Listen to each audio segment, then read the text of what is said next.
The alien princess was dying, only my blood could save her in 36 hours. Stellar synchronicity. The warning klaxons on Helios station were still blaring when Zara Novak realized her day was about to get substantially worse. Unauthorized vessel approaching docking bay 3, announced the station's AI in its eternally calm voice. Emergency protocols activated. Zara's fingers flew over the quantum stabilizer controls, securing the delicate experiment she'd spent 3 months calibrating.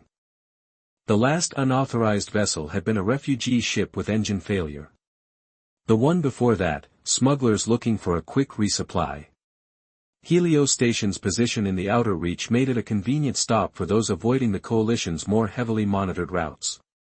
Dr. Novak to docking bay 3, her comm unit crackled. Medical emergency.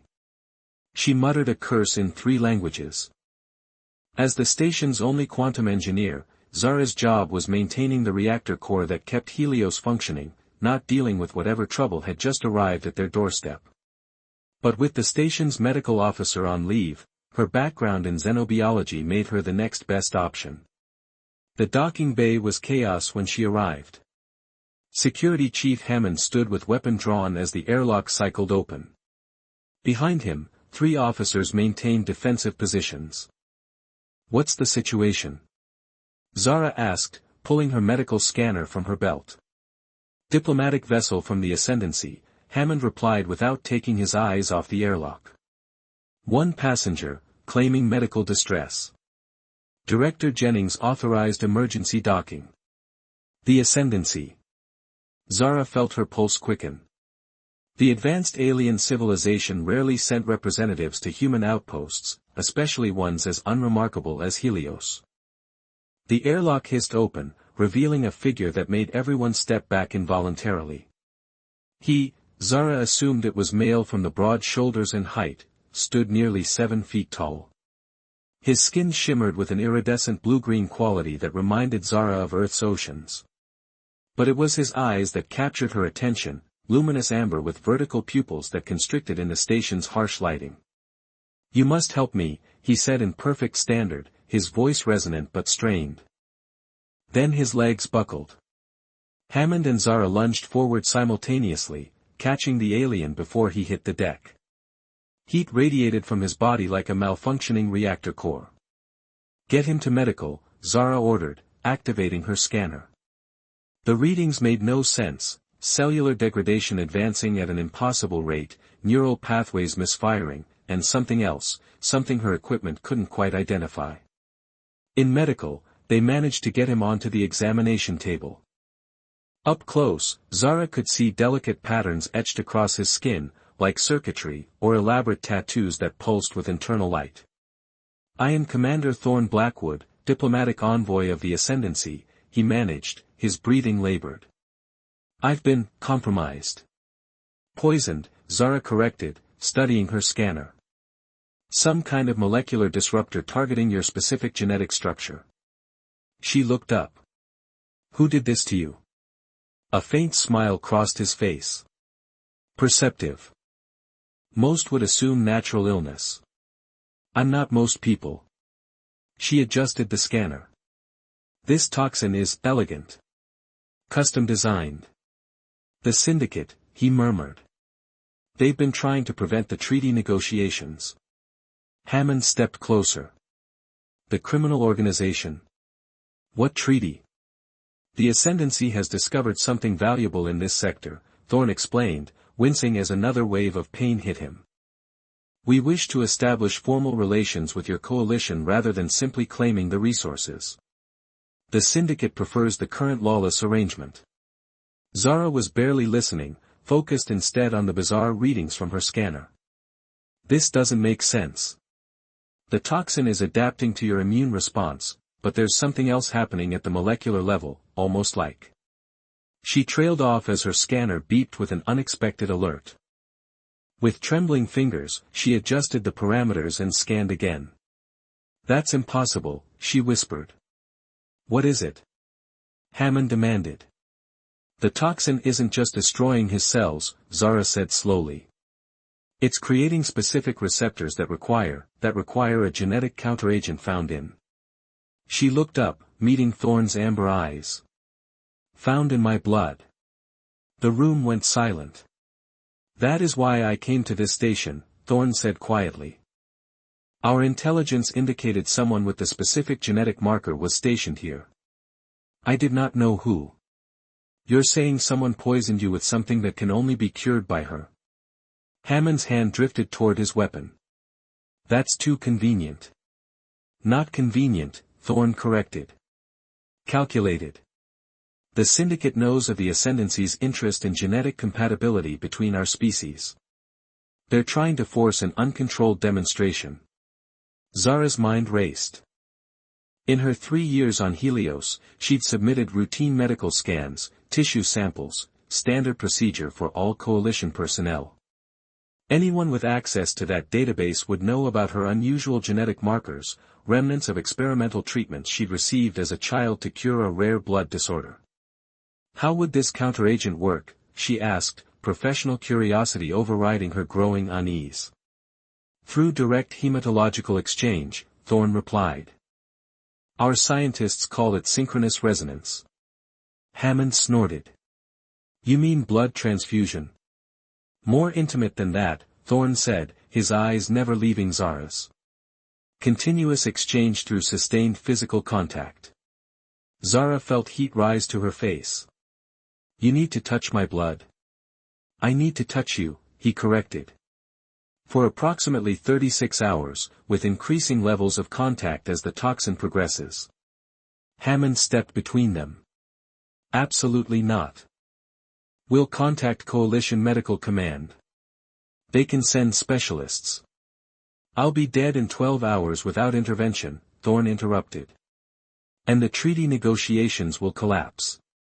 The Ascendancy does not look favorably upon the mysterious deaths of its diplomats. Director Jennings chose that moment to stride into medical, his perpetual scowl deeper than usual. I've just received a priority communication from Coalition Command. We are to provide Commander Blackwood with all necessary assistance. He fixed Zara with a penetrating stare. I understand you're somehow involved in his treatment. Apparently my genetic structure contains markers that can counteract the toxin in his system, she replied carefully. Then you'll do it, Jennings said, making it clear this wasn't a request. I need to understand what I'm agreeing to, Zara insisted. This, synchronous resonance, what exactly happens during the process? Thorne's expression softened slightly. Our biological systems will temporarily link. You may experience some of my symptoms, though less severely. We will also share. He hesitated, emotional impressions. Surface thoughts. It's not telepathy as humans understand it, more a biochemical empathy. And afterward? The effect should fade within days of the toxin being neutralized. Should. Zara didn't miss the uncertainty in his voice. Director, Hammond protested, we can't order Dr. Novak to subject herself to an unknown alien biochemical process. I'm not ordering her, Jennings replied, though his tone suggested otherwise. I'm merely pointing out the diplomatic importance of this situation. The station shuddered suddenly, alarms blaring once more. Multiple vessels detected, the AI announced. Unidentified signatures. Weapons systems active. Hammond's communicator buzzed. Sir, 3 ships just dropped out of FTL. They're jamming our communications and have deployed boarding crafts. The Syndicate, Thorne confirmed, attempting to sit up. They'll kill everyone aboard to ensure I don't survive. Jennings paled. Hammond, coordinate defense protocols. I'll contact emergency channels through the quantum array. They rushed out, leaving Zara alone with the alien diplomat. Well, she said with forced lightness, that certainly simplifies my decision. She approached the examination table. How do we start this synchronous resonance? Thorne extended his hand, the pulsing patterns on his skin brightening. Simply touch your hand to mine. The process will begin automatically. Zara hesitated only briefly before placing her palm against his. The contact sent an electric shock through her system, not painful, but intense, like plunging into icy water. The patterns on Thorn's skin flared brilliantly, and to her astonishment, similar faint patterns began appearing on her own wrist, spreading slowly up her arm. "What is this?" she gasped. "The visible manifestation of our molecular harmonization," he explained, his voice stronger already. "The patterns are unique to our specific genetic resonance." Through the contact, Zara felt a strange doubling of sensation, her own racing heart and his slowing one, her curiosity and his cautious relief. More disturbingly, she sensed something he was trying to conceal. This connection wasn't temporary as he'd claimed. "You lied," she accused, though she didn't pull her hand away. "This is permanent, isn't it?" The station rocked with another impact. In the distance, weapons fire echoed through the corridors. "Not entirely permanent," Thorn admitted. "But yes, there will be residual effects. A lasting connection between us." His amber eyes held hers. "I didn't choose this either, Dr. Novak. But someone went to extraordinary lengths to ensure this precise biological interaction between us. Don't you want to know why?" Before she could answer, the medical bay door slid open. A figure in black combat gear stepped through, weapon raised. "Well," said a cold female voice. "Isn't this fascinating? The experiment is already underway." Thorn's grip on Zara's hand tightened as he pulled her behind him protectively. Through their new connection, she felt his recognition and dread. "Dr. Voss," he said. "I should have known the syndicate was too obvious a culprit." The woman smiled. "The syndicate is useful for creating distractions. But this project has been in motion long before either of you were born." Her gaze shifted to Zara. "Evolutionary synchronicity doesn't happen by accident, Dr. Novak. Your genetic structure wasn't a coincidence. It was designed." Zara felt the truth of the words resonate through her connection with Thorn, the same suspicion he'd been harboring since discovering the nature of the toxin. "Why?" Zara demanded. "What possible reason could you have for engineering this connection?" Another explosion rocked the station, closer this time. Dr. Voss checked a device on her wrist. "We have much to discuss," she said, "but not here. The syndicate's attack provides excellent cover for our departure." She gestured with her weapon. "Both of you will come with me now. The future of interspecies evolution depends on it." Through their linked hands, Zara felt Thorn's determination mirror her own. Whatever conspiracy had brought them together, they would face it as neither had expected, together.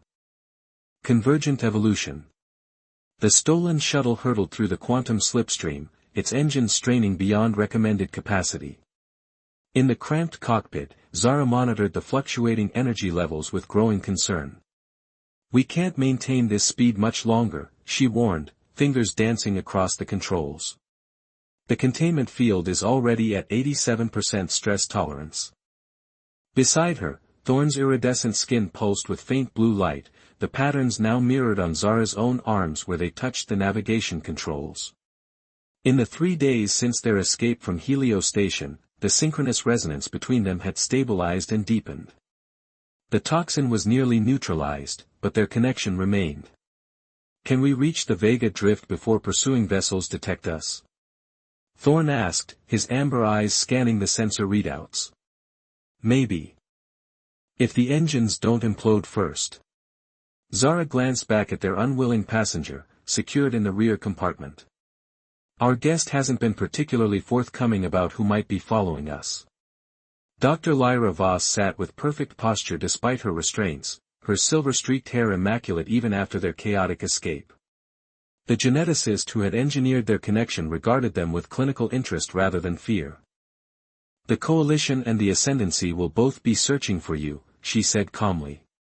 "Along with my former colleagues at Nexus Laboratories. Your dramatic departure from Helios was rather conspicuous. Your former colleagues who designed a toxin specific to Thorn's biology and my genetic structure." Zara challenged. "The ones who've apparently been manipulating our genetic code since before we were born." Project Convergence has been in development for 7 decades, Dr. Voss replied with unsettling pride. You two represent our most successful pairing yet. Thorn's anger pulsed through their connection, a hot counterpoint to Zara's cold fury.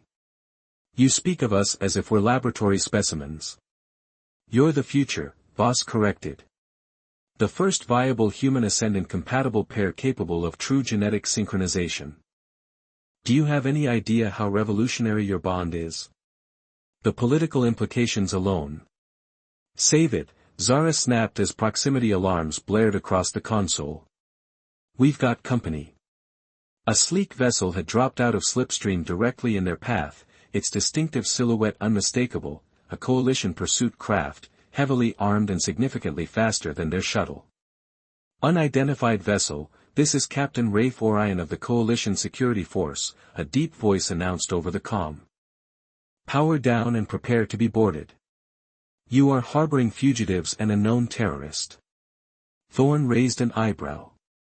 Terrorist? They mean me, Dr. Voss said with a thin smile. My work has always made certain parties uncomfortable. Zara cut the engines to minimal power, buying time while her mind raced through possibilities. Through their connection, she felt Thorn's strategic assessment forming, complementing her technical analysis of their options. We can't outrun them, she murmured. We don't need to. Thorn reached across, his fingertips brushing her wrist. Where they touched, the patterns brightened, and Zara felt his plan unfold in her mind with perfect clarity. She smiled. Audacious. I like it. Captain Orion's face appeared on the view screen, his scarred features set in grim determination. Dr. Novak, by order of Coalition Intelligence, you and the Ascendant Diplomat will surrender to my custody immediately. Captain, Zara replied with manufactured panic, we have a critical reactor breach. The quantum containment is failing, we need emergency assistance. Orion's eyes narrowed. Our scans show no such breach. Your scans can't penetrate the quantum fluctuations we're experiencing, Thorn added smoothly. We have perhaps 5 minutes before catastrophic failure. As they spoke, Zara's fingers worked beneath the console's edge, reprogramming the shuttle's emergency protocols. She felt Thorn's awareness of her actions through their link, his subtle adjustments to distract Orion with increasingly technical jargon about ascendant containment physics. Which is why the resonance cascade will trigger a localized quantum implosion if not properly contained, he finished gravely. Orion hesitated, clearly uncertain whether to believe them. Stand by for emergency docking. Any attempt to deviate from approach vector will be considered hostile action. The moment the transmission ended, Zara activated her modified protocol. The shuttle's emergency systems initiated a controlled decompartmentalization, venting atmosphere in precisely calculated bursts that sent them spinning toward the security vessel at an unstable angle. They'll have to engage emergency tractors, she explained, strapping herself in. When they do, the tractor field will create the perfect conduit for a targeted electromagnetic pulse, Thorn finished, already configuring the shuttle's power cells for discharge. Dr. Voss watched them with undisguised fascination. Remarkable. Neural synchronization already at stage 3 compatibility.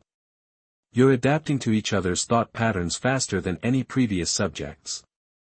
We're not your subjects, Zara snapped as the shuttle shuddered under the grip of the security vessel's tractor beam. Now. Thorn called. Zara slammed her palm against the emergency release. The shuttle's power cells discharged directly into the tractor beam, sending a devastating pulse back through the security vessel's systems. Their view screen showed a cascade of power failures across Captain Orion's ship moments before their own systems reset. Routing emergency power to engines, Zara announced, feeling the shuttle's drive sputter then roar back to life. We have maybe 2 minutes before their secondary systems come online. Setting course for the Vega drift, Thorn confirmed, his fingers dancing across the navigation array. The trading outpost's neutrality protocols should provide temporary sanctuary. As they accelerated away from the disabled security vessel, Dr. Voss leaned forward as far as her restraints allowed. You're wasting time running. There are others like you, dozens scattered across coalition and ascendancy space, all part of Project Convergence. Some don't even know what they are. Zara exchanged a glance with Thorn, feeling his curiosity match her own. What exactly are we? The next step in evolution, Voss replied.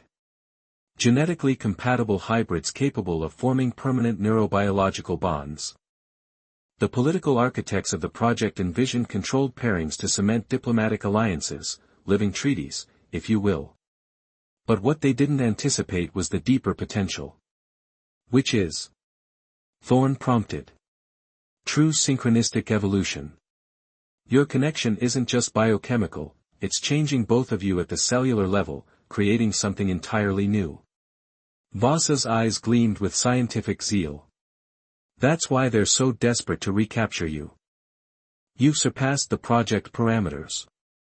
You're evolving beyond their control. The shuttle entered the crowded space around Vega Drift, weaving between merchant vessels and ancient mining platforms converted to habitation modules. The sprawling station was notorious for its lackadaisical approach to identification protocols and its steadfast refusal to cooperate with either coalition or ascendancy authorities. Perfect place to disappear, Zara murmured as she guided them toward a nondescript docking port on the station's underside. Temporarily, Thorn agreed, his hand covering hers on the controls. The contact sent a warm current through their connection, and Zara noticed the patterns on their skin briefly synchronize in a complex, beautiful dance of light. The resonance patterns are evolving, Dr. Voss observed. Fascinating. At this rate, you'll achieve full neural integration within weeks instead of months. And what happens then? Zara demanded, securing the docking clamps. Unknown, Voss admitted. You're the first pair to reach this level without strict laboratory controls. The possibilities are limitless. Once docked, they faced the question of what to do with Dr. Voss. Despite her role in their predicament, she remained their best source of information about Project Convergence and others like them. We can't release her, Thorn reasoned. But we can't keep her prisoner indefinitely either. Zara felt his conflicted emotions mirroring her own, anger at being manipulated, but reluctant fascination with the possibility of finding others like themselves. I propose a compromise, Dr. Voss interjected. I'll provide you with access to Project Convergence's secure database, locations of other compatible pairs, research data, everything you need to understand what you're becoming. In exchange, you take me with you. Why would you betray your own project? Zara asked suspiciously. Because the project has already been betrayed, Voss replied with unexpected bitterness. The original vision was scientific, evolutionary advancement through controlled genetic synchronicity. But the military and political interests took over, seeing only weapons and political leverage. They've begun terminating subjects who show too much independence. Her eyes hardened. Like you too will be, if captured. Through their connection, Zara felt Thorn's assessment, the geneticist was telling the truth, or at least what she believed to be true. The stakes were higher than just their own freedom. If we do this, Thorn said carefully, we do it our way. No more manipulations. Voss nodded. I expected nothing less from a synchronous pair at your stage of evolution. Once aboard Vega Drift, they secured private quarters in the station's less reputable section, where questions weren't asked and security was for sale. Dr. Voss, though technically their prisoner, worked with unexpected cooperation, accessing Project Convergence's classified database through encrypted channels. There, she said, displaying a galactic map dotted with pulsing indicators. 27 viable pairs, at various stages of compatibility. Some have never met. Others were brought together under controlled conditions but separated before full synchronization could occur.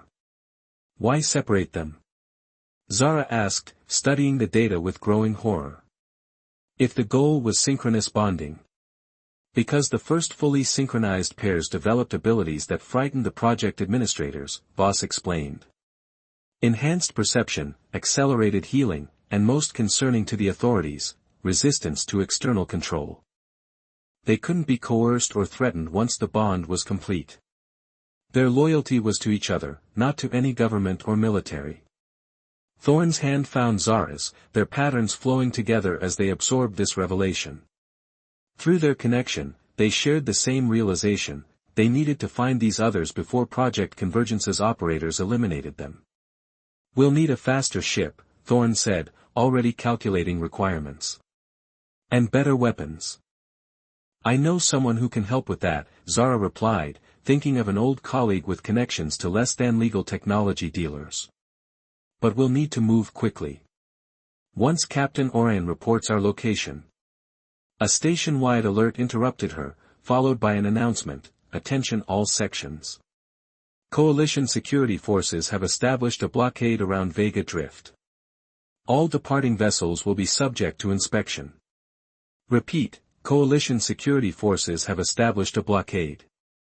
Dr. Voss looked up from the data terminal. "They found us faster than I anticipated. Captain Orion must have higher clearance than I realized." Through their connection, Zara felt Thorn's determination crystallize into a plan. She nodded, understanding without words. "We'll need to split up temporarily. I'll secure transportation while you gather supplies." Her eyes shifted to Dr. Voss. "And she comes with me." "Be careful," Thorn said, the concern flowing through their bond more eloquent than words. "Our connection makes separation difficult." "I know." She did know. The further apart they moved, the more pronounced the discomfort became, a constant awareness of distance and direction like an internal compass pointing toward each other. 2 hours, Docking Bay 17. As Zara led Dr. Voss through Vega Drift's crowded corridors, the geneticist studied her with clinical interest. "The separation anxiety you're experiencing is normal. It will diminish as your synchronization stabilizes." "Is anything about this situation normal?" Zara muttered, navigating around a group of boisterous traders. "More than you realize," Voss replied quietly.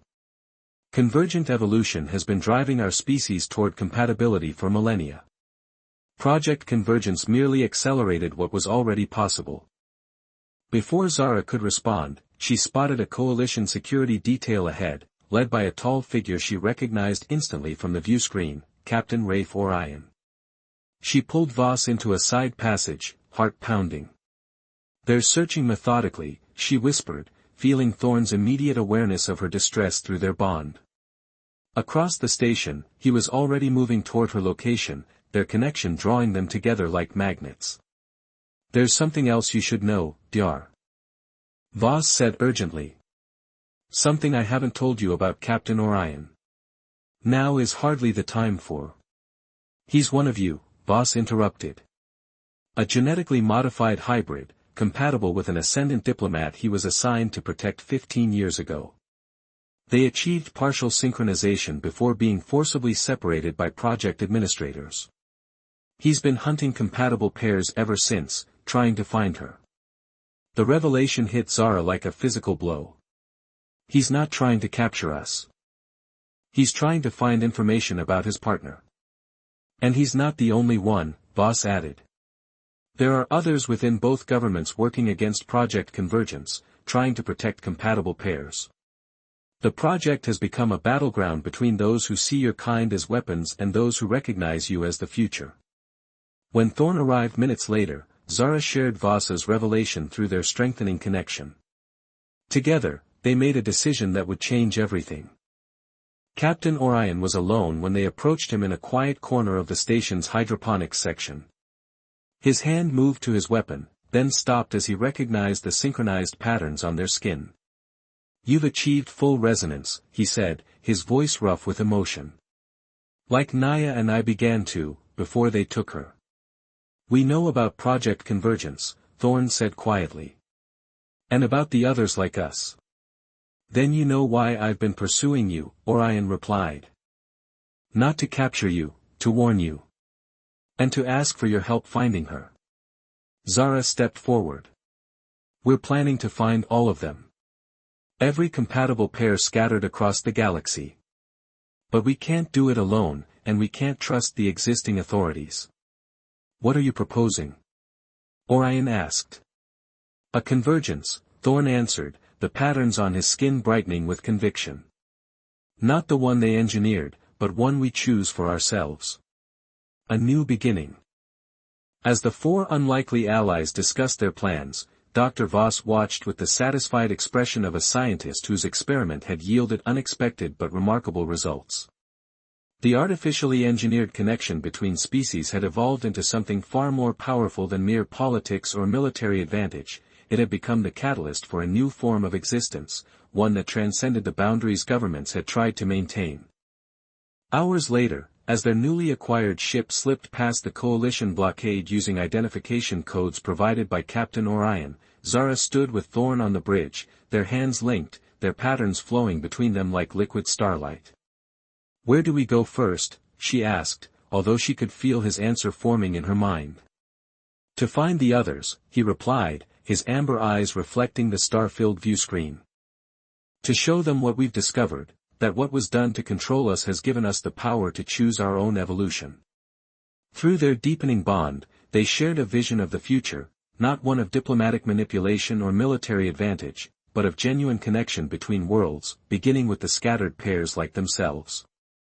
What had started as an engineered compatibility had become something its creators never anticipated, the first step in a freely chosen convergence of species, minds, and hearts. As the ship accelerated into slipstream, the patterns on their skin pulsed in perfect harmony, no longer mere evidence of an experiment, but the visible manifestation of possibility. What had begun with a desperate bid to save a dying diplomat had transformed into something neither Zara nor Thorne could have imagined, the beginning of a journey that would reshape not just their lives, but the future of both their species. Retriclaude can make mistakes. Please double-check responses.